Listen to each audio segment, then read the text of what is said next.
Bonjour Nadala. Bonjour. Comment allez-vous? Très bien, merci. Bienvenue dans ce podcast L'échec mon allié, un podcast qui nous parle des aventures entrepreneuriales, des péripéties de la vie, un podcast où le mindset, cet état d'esprit nous guide finalement pour aller trouver la résilience. Nadala, vous êtes artiste, vous êtes passionné par ces sujets, notamment vous allez nous parler de votre parcours, notamment dans la céramique. Dans ce podcast, on va essayer de mieux vous comprendre votre parcours de vie. Qu'est-ce qui vous a amené en fait à vous lancer dans cette activité-là, les difficultés que vous avez rencontrées, comment vous avez réussi à les relever. Ouais. Vous allez me parler aussi de certains passages de cette vie qui parfois est tumultueuse, où on est un petit peu comme un chemin où on n'a pas trop le choix. Et après cette difficulté, le succès, même si vous m'avez dit il est relatif, pour certains, il s'incarne avec de belles voitures, de belles maisons, mais vous avez fait le choix, celui en fait de votre fille, celui de son bien-être et du vôtre. Merci d'avoir répondu à mon invitation au sein de podcast L'échec mon allié. On va commencer directement. Nadala, tu peux te présenter un petit peu ton parcours? Tout d'abord, c'est à moi de vous remercier parce que franchement, ça fait un bout de temps que j'ai pensé à mettre l'accent sur mon parcours et j'ai pas trouvé réellement le moyen, ni à travers une vidéo ni rien. Donc, je pense que ce podcast et ce concept, à travers ce concept, je peux au moins présenter et raconter un peu mon expérience que j'espère aura un impact positif au moins sur 1%, voilà, 2% de ceux qui vont écouter et entendre ce podcast. Je pense que beaucoup de femmes entrepreneurs, de femmes artistes ou d'hommes vont se reconnaître dans votre parcours. Tu peux nous parler un petit peu de toi? Tu viens d'où? À Tunis? Dans quelle famille tu as grandi? Et quelles études tu as suivies? Alors, tout d'abord, je m'appelle Nedra, mais mon vrai prénom c'est Nedja. C'est pas Nedra. Okay. Et la première chose que je peux dire fièrement, c'est que je suis une maman célibataire. J'ai une fille qui a maintenant 13 ans. J'ai fait l'école des beaux-arts de Tunis. J'ai une maîtrise en arts plastiques et un master en théorie de l'art. Et aussi, j'ai la carte professionnelle de l'Office national de l'artisanat.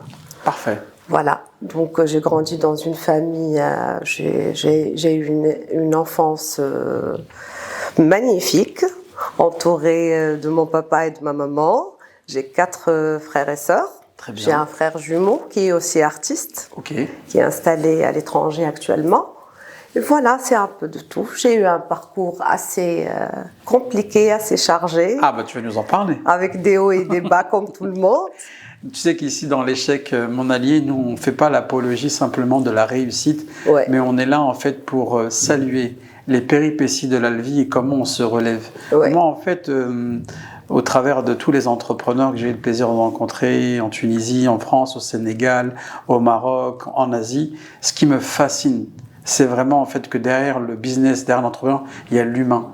L'humain qui a été forgé parfois, comme tu vas nous le dire dans la céramique, dans le travail finalement de la matière. Exactement. Parle-nous de ces péripéties qui ont fait que, tu me disais, c'était le 4e choix, la céramique.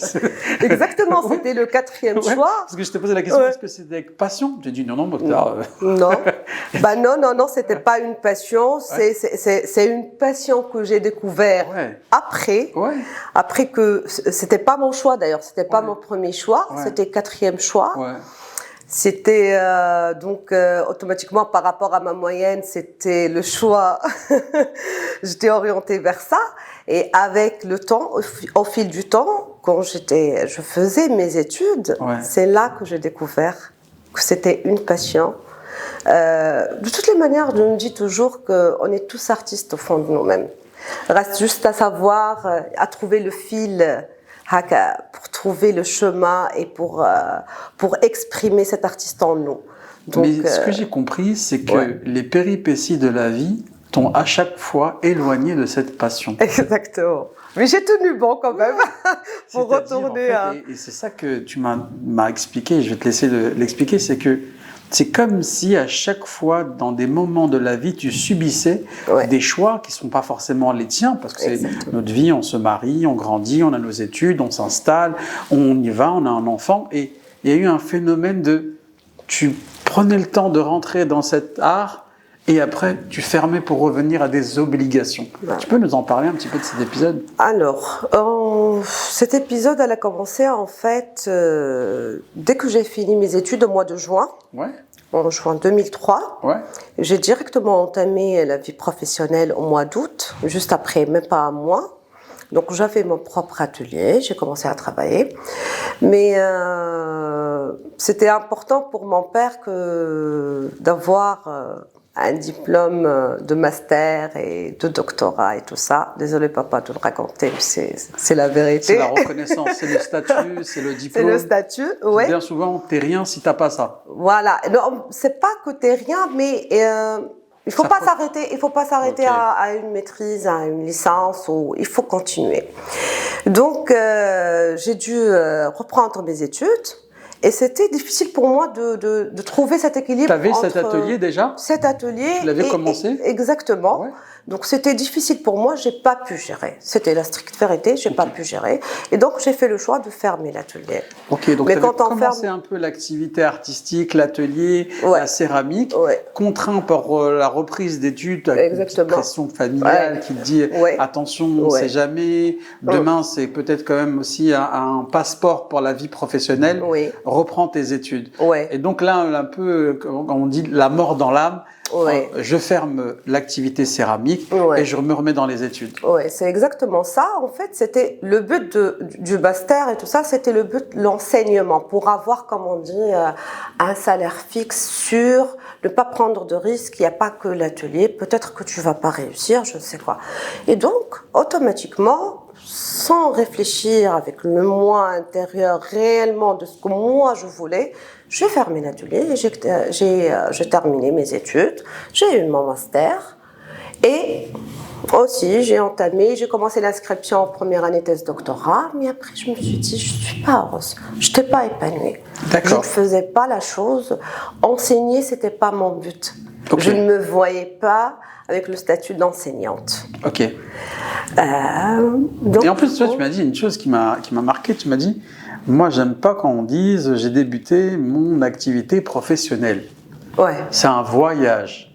Oui, pour moi, je n'aime pas le terme parcours professionnel. Je préfère le nommer mon voyage.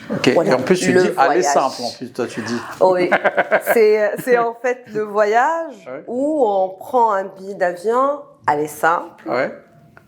Sans fixer de retour, parce qu'on ne sait pas quand est-ce qu'on va retourner. Peut-être qu'on ne va pas retourner au point zéro, en l'espérant pour tout le monde.